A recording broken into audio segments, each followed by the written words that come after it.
Hello students, good afternoon. आज आपका जो न्यू चैप्टर स्टार्ट होने जा रहा है 20 नंबर चैप्टर है जो, और उसका नाम है आपके जैव ऊर्जा। तो इसके बारे में हम आज विस्तार से पढ़ने वाले हैं कि क्या होती है जैव ऊर्जा या बायो एनर्जी भी बोला जाता है उसको। तो इसके बारे में हम पढ़ेंगे।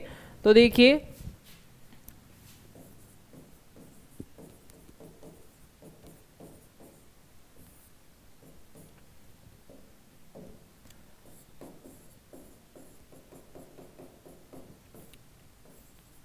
जैव ऊर्जा। तो देखिए स्टूडेंट्स, जैव ऊर्जा किसे बोला जाता है, बायो एनर्जी किसे बोला जाता है, जैव बोला जाता है जीव को, और ऊर्जा यानी ऊर्जा तो जीवों के द्वारा उत्पन्न की गई ऊर्जा क्या कहलाती है, जैव ऊर्जा, यानी जीवों द्वारा उत्पन्न की गई ऊर्जा जैव ऊर्जा कहलाती है।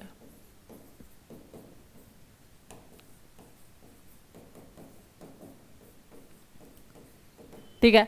अब देखिए, जो जैव ऊर्जा होती है, इस ऊर्जा, जैसे सबसे पहले हम ऊर्जा देखते हैं। हमारी पृथ्वी पर ऊर्जा का स्रोत क्या है, सूर्य से प्राप्त होने वाली ऊर्जा, सौर ऊर्जा, जो संपूर्ण पृथ्वी का क्या करती है, पोषण करती है। कैसे करती है, पादप है वो प्रकाश संश्लेषण करेंगे, तो प्रकाश संश्लेषण के द्वारा वो क्या करते हैं, भोजन का निर्माण करते हैं। और उनके लिए उनको कौन सी ऊर्जा चाहिए, उनके लिए उनको सौर ऊर्जा चाहिए, यानी सूर्य का प्रकाश के द्वारा जो पादप है वो प्रकाश संश्लेषण प्रक्रिया करते हैं और भोजन का निर्माण करते हैं। इसलिए पादपों को उत्पादक कहा जाता है, और उस ऊर्जा का हम सभी जीव है वो भोजन के रूप में उपयोग करते हैं। तो हम क्या कहलाते हैं, उपभोक्ता कहलाते हैं। अब जो ऊर्जा होती है वो दो प्रकार की होती है, एक होती है नवीनीकरणीय ऊर्जा और एक होती है अनवीनीकरणीय ऊर्जा। नवीनीकरण की ऊर्जा का मतलब है कि वो ऊर्जा जो समाप्त होने पर पुनः बनाई जा सकती है, उन्हें नवीनीकरण ऊर्जा बोला जाता है। और वो ऊर्जा जो एक बार समाप्त होने के बाद वापस नहीं बन सकती, उसे अनवीनीकरण ऊर्जा बोला जाता है। ठीक है। तो देखिए, पृथ्वी पर संपूर्ण पादप सौर ऊर्जा का उपयोग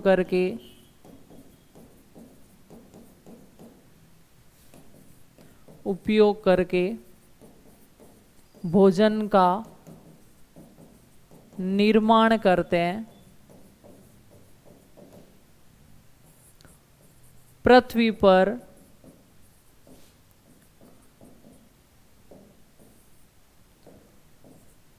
ऊर्जा का अक्षय स्रोत जो कभी नष्ट नहीं होता है, वो कौन है, सूर्य। सूर्य से ही हमें सौर ऊर्जा प्राप्त होती है, सूर्य से ही हमें सौर ऊर्जा प्राप्त होती है। ठीक है। तो ये कुछ पॉइंट इसको नोट कीजिए। फिर हम देखते हैं नवीनीकरण ऊर्जा स्रोत किसे बोला जाता है, अनवीनीकरण ऊर्जा स्रोत किसे बोला जाता है, और उसके कौन कौन से एग्जाम्पल है।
तो देखिए स्टूडेंट्स, अब हम देखते हैं ऊर्जा के दोनों स्रोत, तो नवीनीकरणीय ऊर्जा स्रोत और अनवीनीकरण ऊर्जा स्रोत।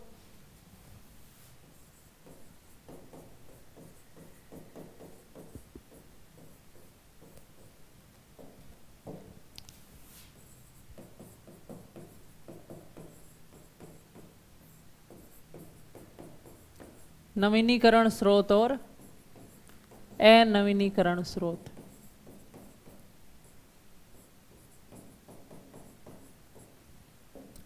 देखिए, वे ऊर्जा के स्रोत जिनमें से एक बार ऊर्जा समाप्त होने पर पुनः बनाई जा सकती है उन्हें नवीनीकरण स्रोत बोला जाता है, और जिन्हें उन एक बार ही उपयोग करने के बाद दूसरे बार नहीं कर सकते, जिनका उत्पादन वापस नहीं हो सकता, वो क्या कहलाता है? अनवीनीकरण स्रोत।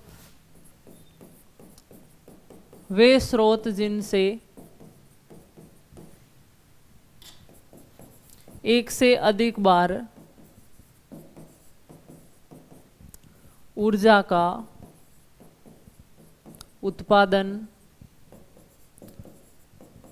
किया जा सकता है,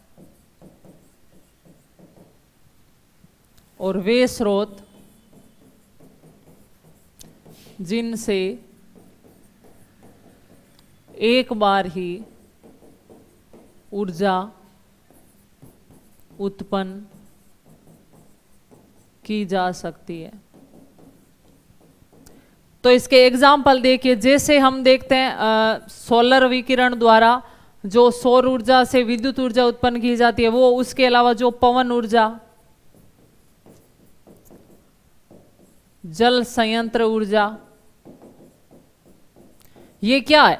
जैसे पवन ऊर्जा, पवन चक्की चलती रहती है, हवा आती रहती है, पवन चक्की चलती रहती है, विद्युत ऊर्जा का उत्पादन होता रहता है।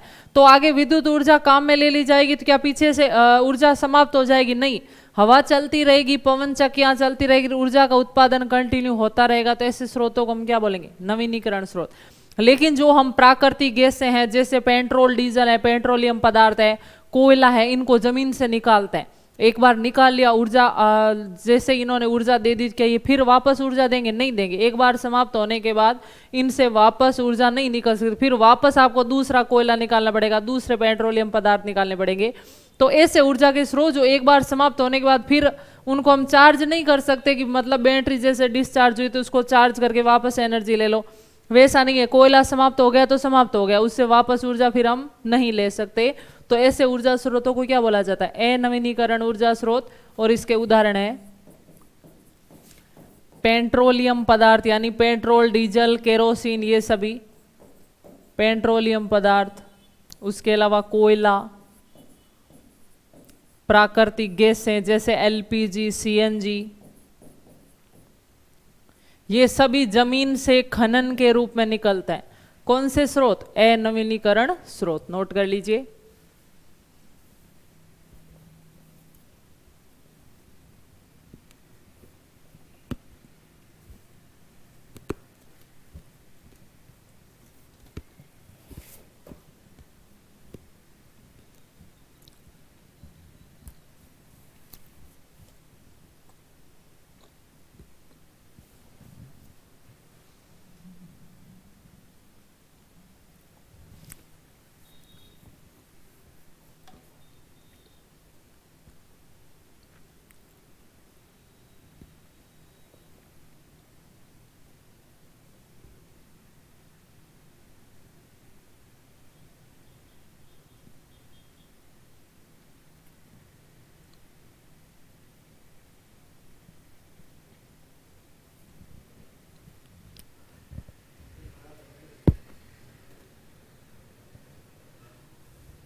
तो देखिए स्टूडेंट्स, ये इस प्रकार दोनों स्रोत हैं, नवीनीकरण ऊर्जा स्रोत और अनवीनीकरण ऊर्जा स्रोत। अब देखिए, जो पृथ्वी पर ऊर्जा उत्पन्न होती है वो किससे होती है? पादपों से प्राप्त होती है, उसे जैव भार बोला जाता है।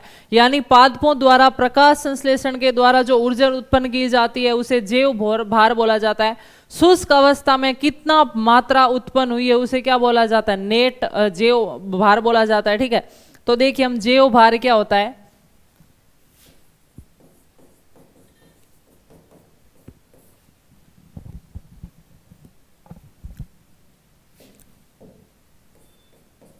पादपों द्वारा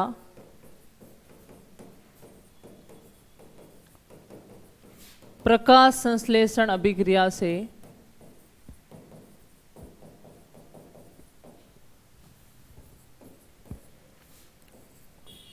उत्पन्न की गई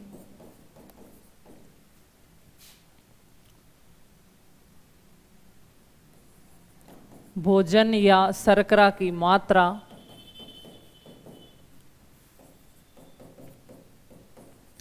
जैव भार कहलाता है।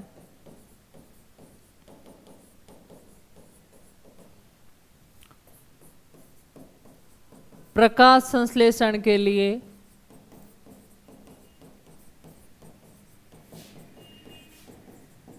पादपों द्वारा सूर्य की ऊर्जा का उपयोग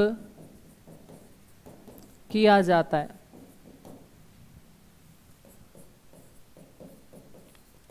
प्रकाश की कुल मात्रा का 1 से 2% ही प्रकाश संश्लेषण में प्रयुक्त होता है।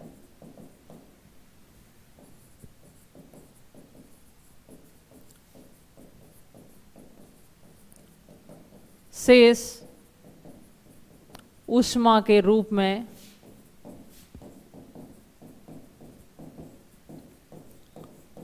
उत्सर्जित हो जाता है। यानी जो सूर्य से प्रकाश आ रहा है उसका 1 से 2% ही प्रकाश संश्लेषण में काम में लिया जाएगा। बाकी जो प्रकाश संश्लेषण की ऊर्जा है वो ऊष्मा के रूप में निकल जाएगी, वातावरण से मुक्त हो जाएगी। नोट कर लीजिए।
अब देखिए, पृथ्वी पर ऊर्जा के स्रोत क्या क्या है, हमारे वातावरण में ऊर्जा के स्रोत क्या क्या है जिनसे हम ऊर्जा ले सकते हैं।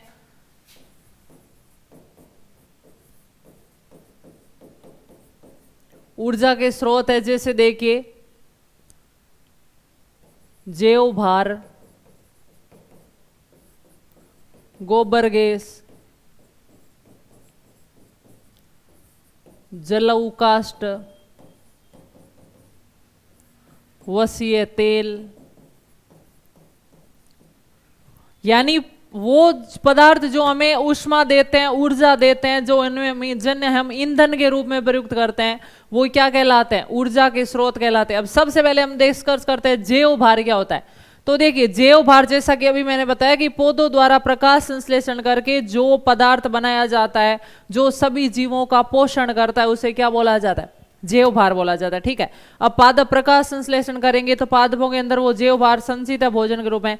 हमने उसको खाया तो हमें क्या मिली? उससे ऊर्जा मिली, एनर्जी मिली, इसलिए तो हमने उनका उपयोग किया, तो वो क्या हो गया? जैव भार। फिर दूसरा आता है गोबर गैस। आपने देखा होगा जो ग्रामीण परिवेश में रहते हैं तो लोग क्या करते हैं, जो पशुओं का गोबर होता है उनको 1 मीटर गहरा टैंक बना दिया जाता है जमीन में, और फिर उसके अंदर गोबर कूड़ा डालता जाते हैं और उसको बंद रखते हैं, और उसके अंदर कुछ ऐसे सूक्ष्म जीव उत्पन्न हो जाते हैं जो उसमें मेथेन गैस का निर्माण कर देते हैं उस गोबर के द्वारा, और फिर उस जो ये गैस बनती है उसको क्या बोला जाता है, गोबर गैस, जिसका मुख्य घटक क्या होता है, मेथेन होता है। तो ये एक प्रकार की बिल्कुल सुविधा से उत्पन्न होने वाली गैस है, ऐसी गैस है जो प्रदूषण भी नहीं फैलाती है और आसानी से सस्ते रूप में उपलब्ध हो जाती है, जो फिर उन्हें टंकियों के द्वारा उस गैस को एकत्रित कर लिया जाता है, और जिस प्रकार हम ये एलपीजी वाली टंकी काम में लेते हैं वैसे ही उन टंकियों का उपयोग करके ईंधन के रूप में उस गोबर गैस का उपयोग किया जाता है, तो उससे ऊर्जा उसमें मिल गई। फिर आता है जलाऊ काष्ठ, जो लकड़ी होती है जिसे जलाते हैं हम, चूल्हे के अंदर लकड़ी जला के हम क्या करते हैं, ऊर्जा प्राप्त करते हैं, और ज्यादातर सस्ते रूप में प्राप्त होने वाली लकड़ी, ग्रामीण परिवेश में लकड़ी जलाई जाती है चूल्हे में, और उससे क्या प्राप्त की जाती है, ऊर्जा प्राप्त की जाती है। ठीक है। फिर आता है वसीय तेल, जो जमीन से निकलते हैं, जैसे कोयला है, पेट्रोलियम पदार्थ है, पेट्रोल डीजल है, प्राकृतिक गैस है, वो सब किसके अंदर आएंगे, वसीय तेल में आएंगे। तो ये सब पदार्थ क्या करते हैं, ऊर्जा देने का स्रोत है, ऊर्जा देने का कार्य करते हैं। तो सबसे पहले जैव भार के बारे में लिखते हैं।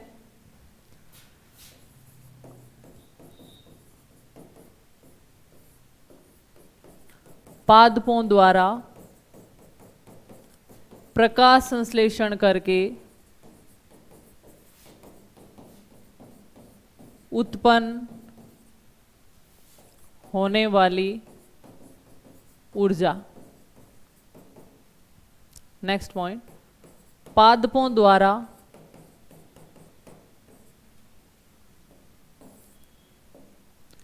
ग्लूकोज के रूप में भोजन का निर्माण होता है तथा स्टार्च के रूप में भोजन का संग्रह होता है। ठीक है। फिर पादप से प्राप्त इस जैव भार का उपयोग करके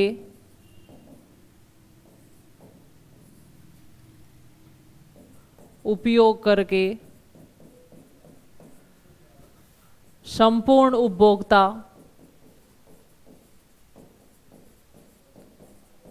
पोषण प्राप्त करते हैं। ठीक है। तो जैव भार के पॉइंट नोट कर लीजिए।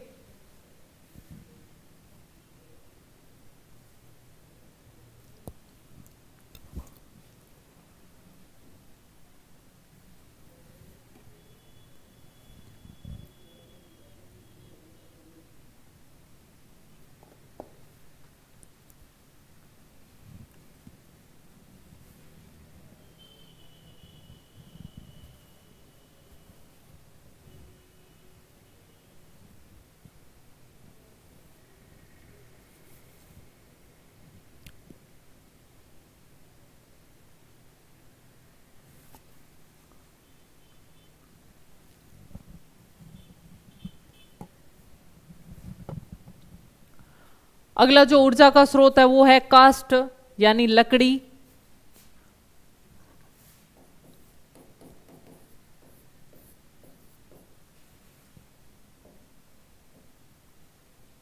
या हम इसे बोलेंगे काष्ठ ईंधन।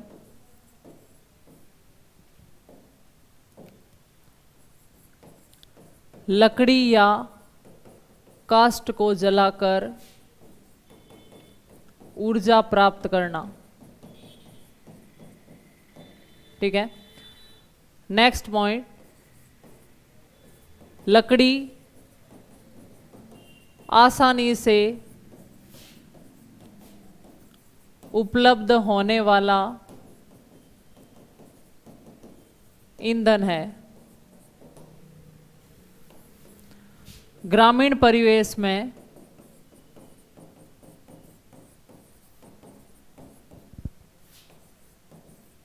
लकड़ी को चूल्हे में जलाकर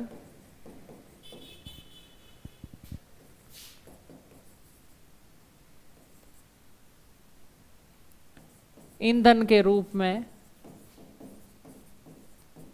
उपयोग किया जाता है। नेक्स्ट पॉइंट,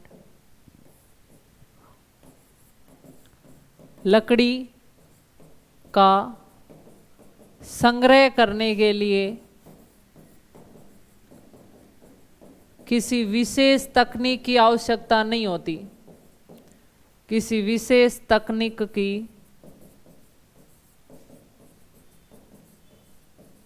आवश्यकता नहीं होती। नेक्स्ट पॉइंट, लकड़ी जलकर ऊष्मा देती है तथा राख उत्पन्न होती है।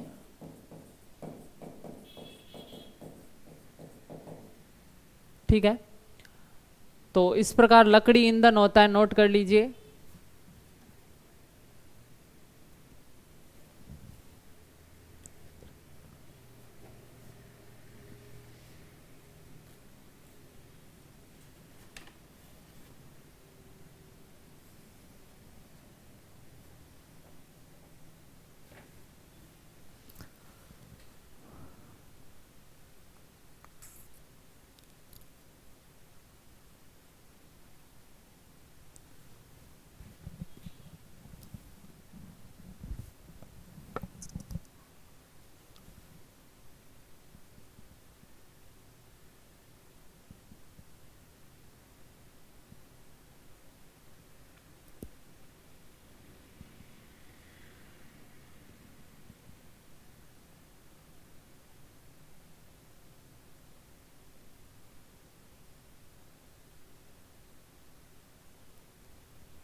अब देखिए, हमने लकड़ी का ईंधन के रूप में उपयोग किया, इसके साथ ही हम देखते हैं कि एक अच्छा ईंधन कौन सा होता है, किससे ईंधन को हम अच्छा ईंधन बोलेंगे, उसकी क्या विशेषता होती है।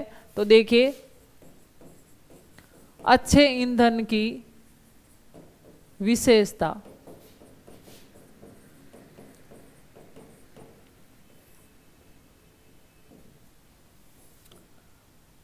ज्यादा ऊष्मा तथा कम धुआं देने वाला हो,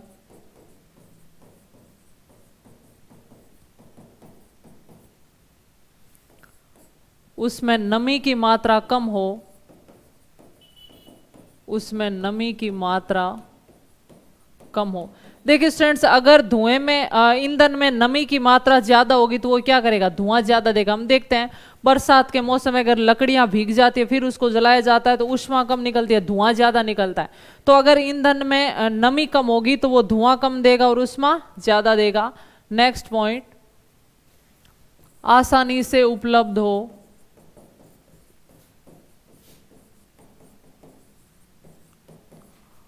पर्यावरण को प्रदूषित करने वाला ना हो, पर्यावरण को प्रदूषित करने वाला ना हो। ठीक है, तो एक अच्छे ईंधन की यही विशेषता होती है कि वो जलने पर ज्यादा ऊष्मा दे और धुआं कम दे, उसमें नमी की मात्रा कम हो, वो आसानी से उपलब्ध होना चाहिए और पर्यावरण को प्रदूषित करने वाला ना हो। तो ये एक अच्छे ईंधन की विशेषता होती है, नोट कर लीजिए।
तो देखिए ये हमने लकड़ी के बारे में देखा। अब नेक्स्ट हम देखते हैं गोबर गैस।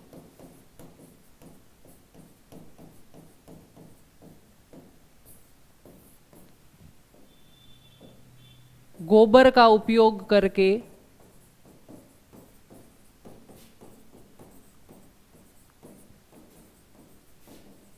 बनाई जाने वाली गैस गोबर गैस कहलाती है।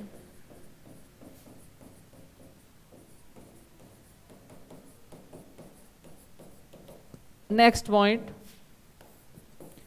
यह एक प्रदूषण रहित गैस है।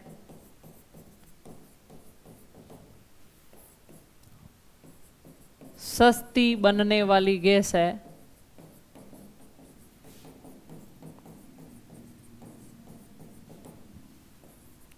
आसानी से उपलब्ध होने वाली गैस है।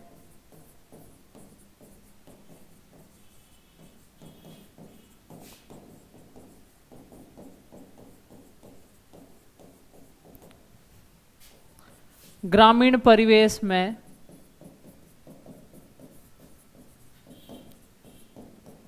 बिना किसी विशेष तकनीक के, बिना किसी विशेष तकनीक का उपयोग किए इसका निर्माण किया जा सकता है। नेक्स्ट पॉइंट, इसका मुख्य घटक मेथेन होता है।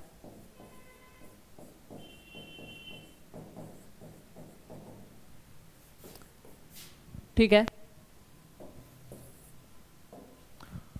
पशुओं के गोबर में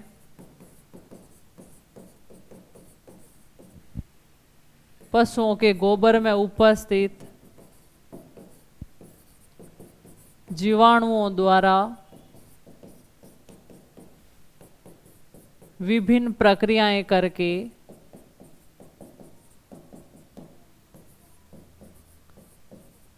इस गैस का निर्माण किया जाता है। ठीक है, नोट कर लीजिए गोबर गैस।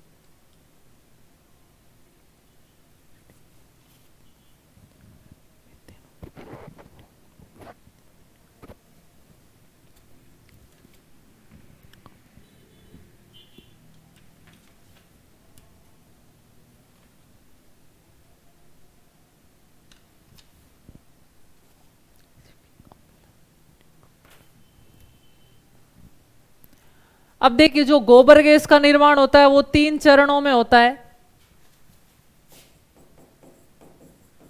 गोबर गैस के निर्माण में प्रयुक्त 3 चरण। देखिए पहले चरण में क्या किया जाता है कि जो सेल्यूलोज हेमी सेल्यूलोज होता है, जो गोबर होता है, देखिए पशु क्या करते हैं, जो भोजन करते हैं तो उनमें क्या होता है, पादप भाग को खाते हैं तो उसमें सेल्यूलोज हेमी सेल्यूलोज होता है उसकी कोशिका भित्ति में। तो सबसे पहले गोबर में जो सेल्यूलोज हेमी सेल्यूलोज है उसको अवायवीय जीवाणुओं द्वारा क्या किया जाता है, सरल कार्बनिक पदार्थ में तोड़ा जाता है। दूसरे चरण में उस सरल कार्बनिक पदार्थ से वायवीय और अवायवीय परिस्थिति में, यानी ऑक्सीजन की उपस्थिति और कुछ मात्रा में ऑक्सीजन की अनुपस्थिति में क्रिया करके उसको एसिटिक अम्ल में बदला जाता है। और तीसरे चरण में मेथेनोबैक्टीरिया पाया जाता है गोबर में, जो क्या करता है उस एसिटिक अम्ल से किसका निर्माण करता है, गोबर गैस का, मीथेन गैस का निर्माण करता है। उसके साथ ही गोबर गैस का निर्माण है वो कंप्लीट होता है। तो देखिए पहले चरण में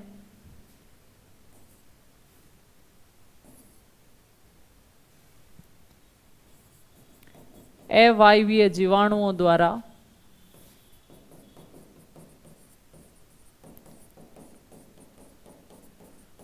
सेल्यूलोज तथा हेमीसेल्यूलोज को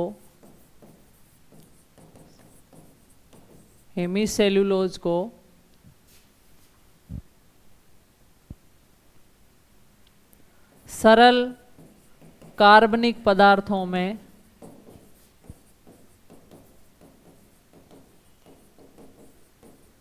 बदला जाता है।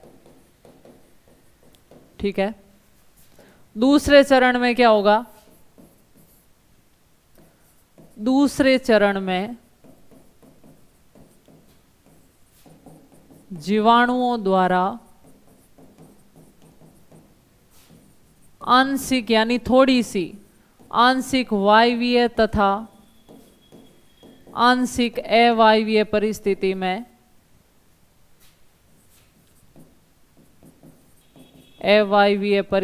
में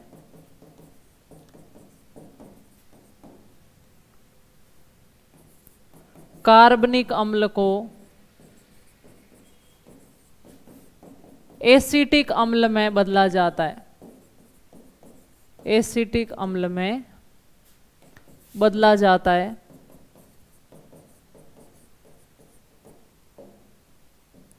और तीसरे चरण में क्या होगा? तीसरे चरण में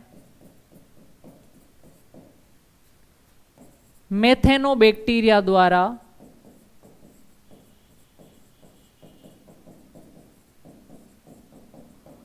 एसिटिक अम्ल को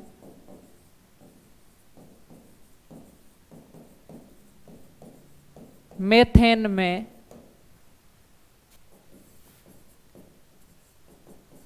बदला जाता है। यह मेथेन ही गोबर गैस है जिसे संग्रहित करके टंकियों में भर लिया जाता है। जिसे संग्रहित करके टंकियों में भर लिया जाता है। नोट कर लीजिए।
इसके बाद नेक्स्ट आता है, लास्ट है बायोडीजल और वानस्पतिक तेल।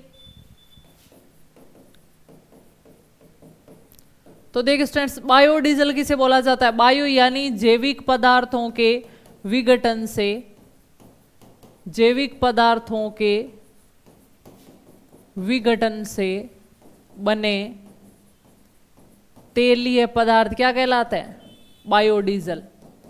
जैसे देखिए लाखों करोड़ों वर्ष पूर्व जीव जंतु जब जमीन में दब गए तो लाखों करोड़ों वर्ष तक उनका क्या हुआ, अपघटन होता रहा और उनसे एक काला पदार्थ बन गया जो कुछ द्रव के रूप में बना, कुछ ठोस के रूप में बना, वही क्या कहलाता है, बायोडीजल। और प्राकृतिक वो उत्पाद है, जैसे हम देखते हैं प्राकृतिक गैसें, पेट्रोल, डीजल, केरोसिन, प्राकृतिक तेल, ये सब किसके उदाहरण है, बायोडीजल के, यानी जैविक पदार्थों के अपघटन से जो उत्पाद बने वो बायोडीजल है, इसके उदाहरण है। और कोयला भी है आपके इसके जैव ईंधन में, कोयला, पेट्रोलियम पदार्थ, प्राकृतिक गैसें, ये सब क्या है, बायोडीजल। यानी बायो यानी जीवों के अपघटन होने से, नष्ट होने से जो ईंधन बने उन्हें बायोडीजल बोला जाता है। ठीक है, नोट कर लीजिए।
तो देखिए स्टूडेंट्स, इसके साथ ही बायोडीजल, ये हमने ईंधन के कुछ प्रकार देखे, बाकी कुछ आपके पोर्शन है वो सिलेबस से हटाया गया है। तो इसके साथ ही आपका टॉपिक है वो कंप्लीट होता है। मिलते हैं नेक्स्ट क्लास में एक नए टॉपिक के साथ, तब तक के लिए थैंक यू सो मच।